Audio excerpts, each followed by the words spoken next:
Hello students, मैं प्रांत sir फिर से आपके साथ। आज हम लोग देखेंगे कार्बन और उसके यौगिक पार्ट 4 है ये कक्षा 10 के। इसमें देखेंगे कार्बन के जो संकेत होते हैं उससे C से निरूपित करते हैं, और द्रव्यमान संख्या जो होते हैं इसके 12 और परमाणु संख्या इसके 6 होते हैं। होता क्या है कि हम लोग क्या पेड़ पौधे हैं, तो पेड़ पौधे से हम लोग क्या करते हैं, पौधे प्रकाश संश्लेषण की मदद से ऑक्सीजन बना रहे हैं। ये ऑक्सीजन बनाएंगे प्रकाश संश्लेषण की, मतलब पौधे क्या करेंगे, जड़ से क्या करेंगे, कार्बन डाइऑक्साइड वातावरण से लेते हैं, जल लेते हैं जड़ से और बनाएंगे C6H12O6 प्लस O2 बनाएंगे प्लस वाटर को रिलीज करते हैं। ये सारे प्रोसेस करेंगे तो ऑक्सीजन को क्या करते हैं, ये बना रहे हैं ये प्रकाश संश्लेषण की मदद से या प्रकाश संश्लेषण की मदद से कर रहे हैं ये सारे संश्लेषण। इसको बनाने के बाद हम लोग क्या करते हैं, ऑक्सीजन गैस को ये वातावरण में क्या करते हैं, मुक्त करते हैं, और मानव जानवर श्वसन क्रिया में ऑक्सीजन को ग्रहण कर लेते हैं। हम लोग क्या करते हैं, इसको ग्रहण करते हैं ऑक्सीजन को, और फिर मानव जानवर कार्बन डाइऑक्साइड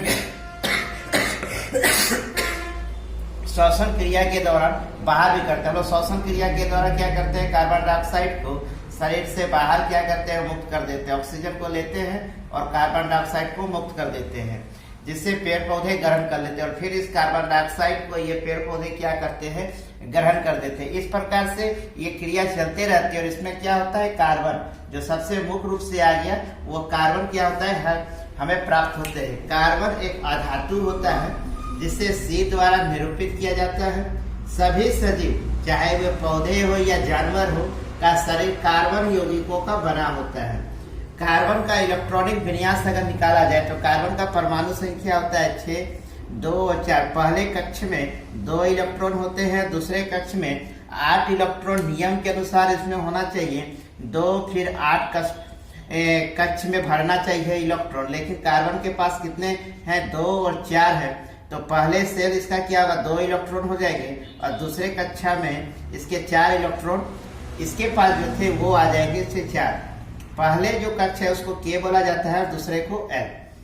कार्बन क्या है, चतुसंयोजी है। मतलब क्या हुआ, कार्बन 4 अतिरिक्त इलेक्ट्रॉन को धारण करना कार्बन के लिए अत्यंत कठिन है। कार्बन 4 इलेक्ट्रॉन खोने के लिए अत्यधिक ऊर्जा की आवश्यकता होगी। मतलब कार्बन के पास जो इलेक्ट्रॉनिक विन्यास जो है 2 और 4, नियम के अनुसार दूसरे कक्ष में 8 इलेक्ट्रॉन होना चाहिए, लेकिन कार्बन क्या करेगा, अगर 4 इलेक्ट्रॉन दूसरे को ये दे देता है तो इसके पास से 2 इलेक्ट्रॉन बचेगा, और दूसरे को अगर 4 इलेक्ट्रॉन देता है तो ये अपनी अत्यधिक ऊर्जा को खो देता है। अगर ये 4 इलेक्ट्रॉन दूसरे से ले लेता है तो अत्यधिक ऊर्जा को ये बर्दाश्त नहीं कर पाएगा कार्बन। इसलिए कार्बन क्या करता है, दोनों ही कंडीशन में न ये ले सकता है और न ही दे सकता है 4 इलेक्ट्रॉन।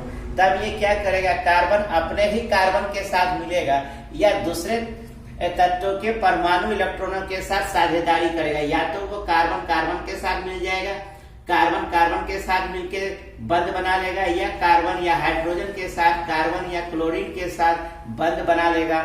तो इस तरह से ये क्या करेगा, आपस में मिलके इलेक्ट्रॉनों के साझेदारी से आबंध बनाता है।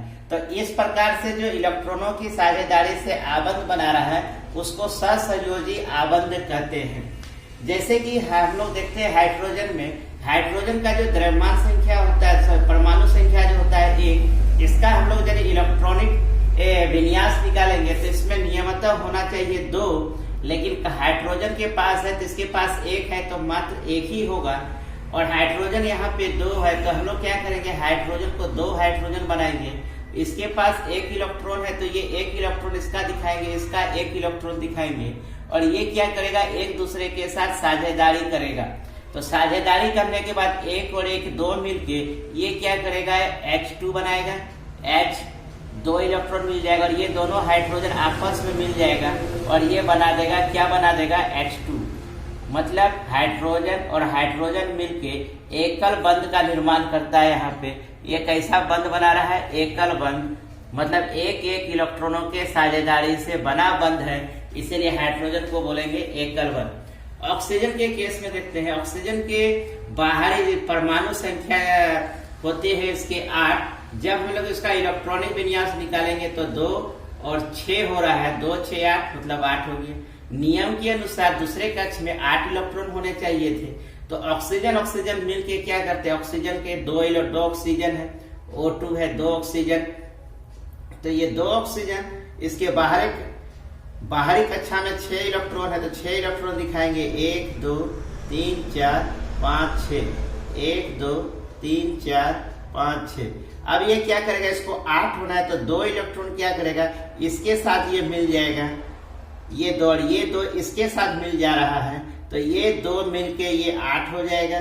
पहले से इसके पास 6 इलेक्ट्रॉन था और इसका 2 इलेक्ट्रॉन को ले लिया, और ये भी क्या करेगा, इसके साथ साझेदारी करेगा और 6 और 2 ये भी 8 बना दिया। मतलब इन लोगों के बीच में कैसा बंध बना, डबल, 2 इलेक्ट्रॉनों का साझेदारी किया, इसीलिए इसको बोलेंगे द्विबंध आबंध। मतलब इन दोनों के बीच में 2 इलेक्ट्रॉनों का साझेदारी हुआ। नाइट्रोजन के परमाणु संख्या होता है 7। इसका जब हम लोग इलेक्ट्रॉनिक विन्यास निकालेंगे तो 2 और 5 हुआ, 2 5 7। तो नाइट्रोजन के बाहरी कक्षा में जो इसका 5 इलेक्ट्रॉन है, तो 1 2 3 4 5 एंड फिर यहाँ पे 5, 1 2 3 1 2, तो नाइट्रोजन हो गया। नाइट्रोजन के केस में हम लोग क्या देख रहे हैं, 5 5 इलेक्ट्रॉन हो गया, 3 2 5 3 2 5।